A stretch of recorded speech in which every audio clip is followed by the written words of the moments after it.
इसके 4 स्टेजेज हैं, mainly 3 stage है। सबसे बड़ा स्टेज जो है पहला स्टेज है, इसके बारे में पहले समझते हैं। इसकी लंबाई 34 मीटर है, व्यास जो इसकी मोटाई है वो 2 मीटर है, 120 टन खुद इसका भार है। तो अपना भार है, लेके कितना जाएगा, तो 500 केजी के सैटेलाइट को लेके चला जाएगा। आजकल 500 केजी में बहुत बेहतरीन सैटेलाइट बन जाएंगे। 500 केजी के सैटेलाइट को 500 किलोमीटर की ऊंचाई तक ये इजीली लेके जा सकता है। सबसे बड़ी विशेषता इसकी 30 करोड़ रुपए है, महज 30 करोड़। जबकि भारत अपना सैटेलाइट जब यूरोप वालों को देता है ना, तो यूरोप वाले उस सैटेलाइट को छोड़ने का 500 करोड़ रुपया फीस लेते हैं। सोच रहा तुम्हें 500 करोड़ रुपया तुम फीस ले रहा है, हम लोग का 30 करोड़ का रॉकेट वे आ गया यहाँ पर। और ये महज 3 स्टेज का है और एक वेलोसिटी टर्मिनल मॉड्यूल है, यानी टोटल 4 स्टेज का है। सबसे बड़ा स्टेज जो है पहला स्टेज है, पहला स्टेज है सबसे बड़ा। तो ध्यान से समझते हैं इसके बारे में और डिटेल से। पहला स्टेज बहुत बड़ा है और पहले स्टेज जो है वो 94 सेकंड तक जला। उसके बाद पहला स्टेज जो है वो इसको खोल के गिरा दिया जाता है, सेपरेट कर दिया जाता है। जैसे खोल के गिराते हैं रॉकेट हो जाता है हल्का और बहुत तेज भागने लगता है। तो क्वेश्चन भी पूछता है कि जैसे जैसे रॉकेट अंतरिक्ष की ओर जाता है उसकी स्पीड क्या होती है, तो बढ़ते जाती है। रीजन 2 है, एक ये अपने कुछ स्टेजेज को नीचे सेपरेट करके गिरा देता है जिसकी वजह से हल्का हो जाता है। दूसरा, जितना पृथ्वी से दूर जाइएगा पृथ्वी के खींचने की अर्थात गुरुत्वाकर्षण शक्ति कम हो जाती है। तो एक तो शक्ति कम हो गई, दूसरा भार कम हो गया, इस वजह से तेज भागता है। दूसरा स्टेज जो था वो 113 सेकंड तक चला था। तीसरा स्टेज जो था वो 106 सेकंड तक चला था। यहां तक में कोई प्रॉब्लम आई थी चौथे स्टेज में। अब यहां थोड़ा ध्यान से समझिएगा, ये तीनों स्टेज में ना सॉलिड ईंधन का प्रयोग किया जाता है। जैसे दीपावली के रॉकेट में जो ईंधन भरा जाता है ना, बारूद, सॉलिड इंजन होता, सॉलिड होता है, वो एकदम ठोस होता है, बारूद भर दिया जाता है। वैसे इसमें सॉलिड फ्यूल का यूज किया था, यानी बारूद भरा गया था। इसमें एक बार आग पकड़ लिया ना तो आपके कंट्रोल में नहीं रहेगा, ना ही आप इसे स्टॉप कर सकते हैं। तो सॉलिड इंजन की एक खराबी, पावर तो तगड़ा देते हैं सब, लेकिन इन्हें आप कंट्रोल नहीं कर सकते। तो इसरो कितना दिमाग लगाया, जब सीधे ऊपर भेजना था तो लगा दिया तीनों में सॉलिड इंजन। और ये सॉलिड इंजन जो होता है इसमें जो सॉलिड फ्यूल यूज किया जाता है HTPB, ये फुल फॉर्म एग्जाम में पूछता है, HTPB हाइड्रोक्सिल टर्मिनेटेड पॉलीब्यूटेराइन। ये इसमें यूज होता है HTPB ईंधन के रूप में, इसे कंट्रोल नहीं किया जा सकता। तो ये तो चौथा, अब लास्ट स्टेज एकदम छोटा सा था, एकदम छोटा सा था, उसे महज 20 सेकंड के लिए बनाया गया था चौथे स्टेज को। उसका नाम होता है velocity trimming module, VTM, velocity trimming module. यहीं से गड़बड़ चालू हो गया। इस ससुरा को चलना था चौथा स्टेज को 20 सेकंड के लिए, चला 21 सेकंड के लिए। 1 सेकंड के लिए चला तो क्या हो गया कि ये सर्कुलर के जगह इलिप्टिकल पाथ पर चला गया।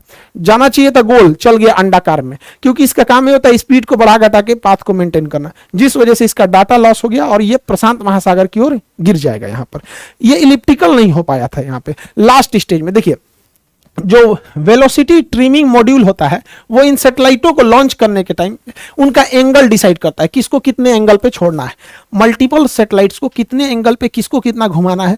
यहीं पर डाटा लॉस हो गया। ये सारा चीज अपने समय सही से चल रहा था, यहां पे क्या हो गया, डाटा लॉस हो गया। 20 सेकंड की जगह पे 1 ही सेकंड फायर हुआ। इसका मतलब पूरा रॉकेट सही है, कोई दिक्कत नहीं है, बस ये ट्रिमिंग मॉड्यूल में दिक्कत है, एंगल गड़बड़ा दिया था।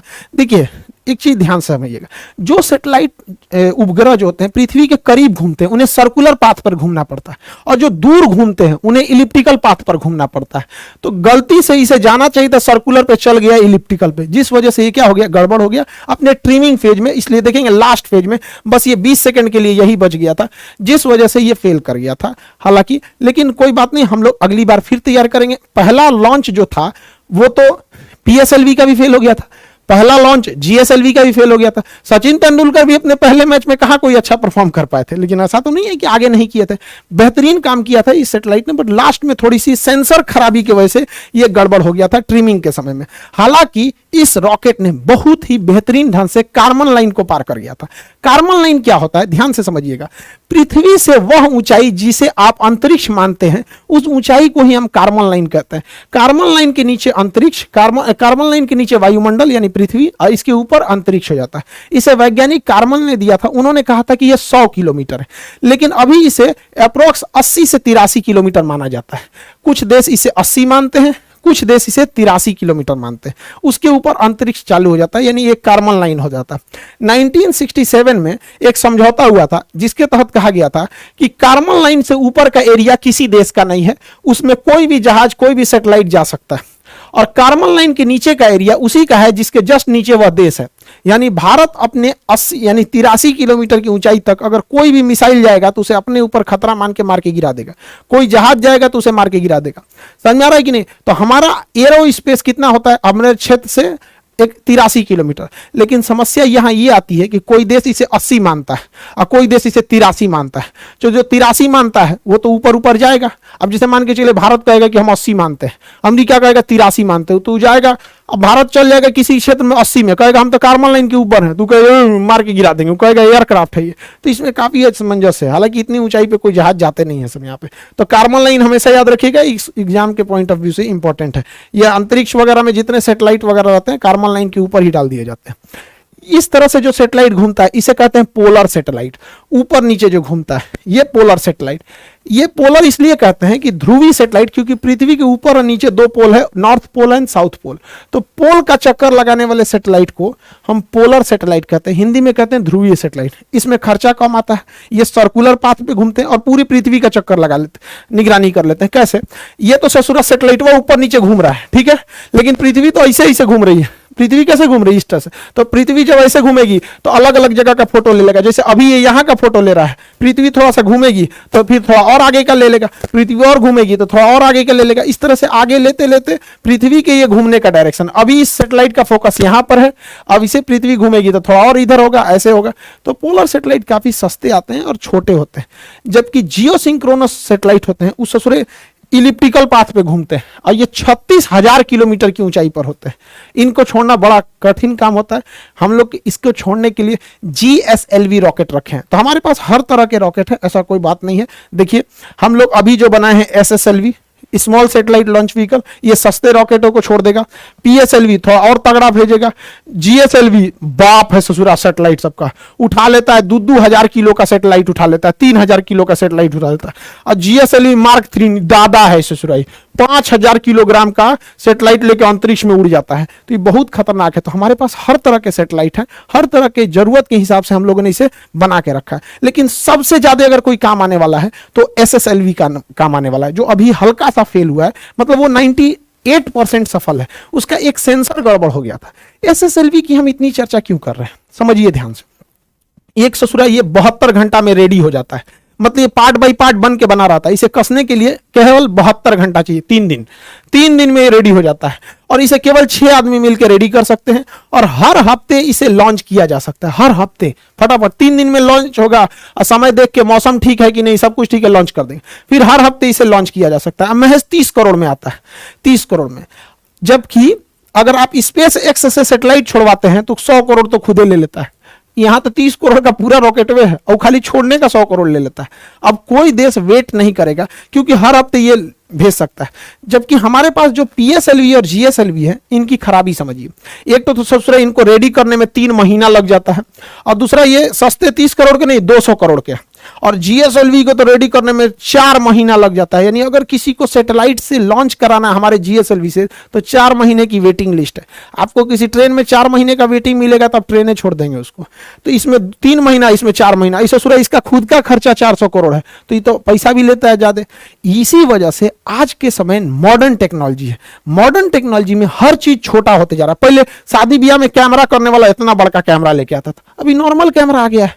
तो हर चीज अब छोटी होती जा रही है, हल्की होती जा रही है और काम पहले से 5 गुना कर रही है। इसलिए अब भारी भरकम रॉकेट की जरूरत नहीं है। अब हम लोग छोटे रॉकेट से भी काम चला लेंगे। अब इतना भारी भरकम रॉकेट की जरूरत नहीं है। तो हम लोगों का मेन फोकस है SSLV पे और ये पूरी दुनिया में राज करेगा। और इससे ज्यादा, सबसे ज्यादा दिक्कत होगा किसको, तो SpaceX को। बहुत ज्यादा उसको सैटेलाइट छोड़ने की जरूरत है। तो हमारे यहाँ विदेशी ग्राहक बहुत आते हैं कि हमारा सैटेलाइट छोड़ दो क्योंकि आपका रॉकेट बहुत सस्ता है, हमें सस्ता पड़ता है। तो हम लोग के पास एक पहला लॉन्च पैड था केरल के थुम्बा में, उसका नाम था विक्रम साराभाई प्रक्षेपण केंद्र। तो ये विक्रम साराभाई था।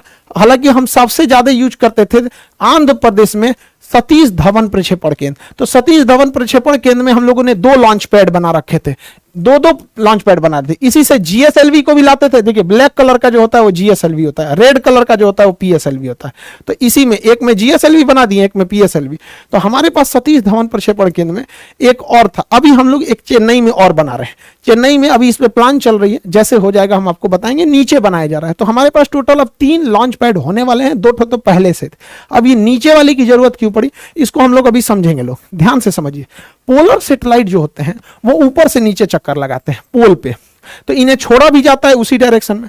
हम लोग के लिए समस्या समझिए, हम लोग आंध्र प्रदेश के श्रीहरिकोटा से जब छोड़ते हैं तो बीच में दूसरा श्रीलंका चलाता है, तो बीच में श्रीलंका आ जाता है, इसलिए हमें पहले रॉकेट को ऐसे मनूवर करा के घुमाना पड़ता है और तब जाके इसको छोड़ते हैं हम लोग ऐसे, नहीं तो श्रीलंका के ऊपर गिर जाएगा, दिक्कत हो जाएगा।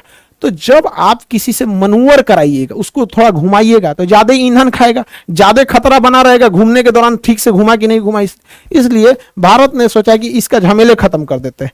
जो हमें जियो स्टेशनरी सैटेलाइट छोड़ना है, जो पृथ्वी का ऐसे चक्कर लगाते हैं 36,000, उसको तो सीरियल यहीं से छोड़ेंगे, सतीश धवन प्रक्षेपण केंद्र यानी श्रीहरिकोटा से छोड़ेंगे।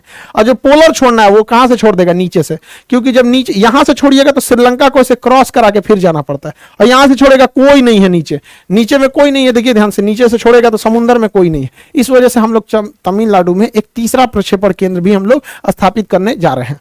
हम लोग के इसरो का इतिहास बहुत मतलब दुखदाई रहा है। हम लोग के पास इतने कम पैसे थे जब इसरो की स्थापना हुई थी कि साइकिल से हम लोग लेके जाते थे लोग रॉकेट को, यहाँ पे साइकिल से, देखिए पार्ट बाई पार्ट करके, यहाँ पे बैलगाड़ी से हम लोग ये सैटेलाइट को लेके आए थे लोग, और नारियल के पेड़ से बांध के साउंडिंग रॉकेट को छोड़ा गया था।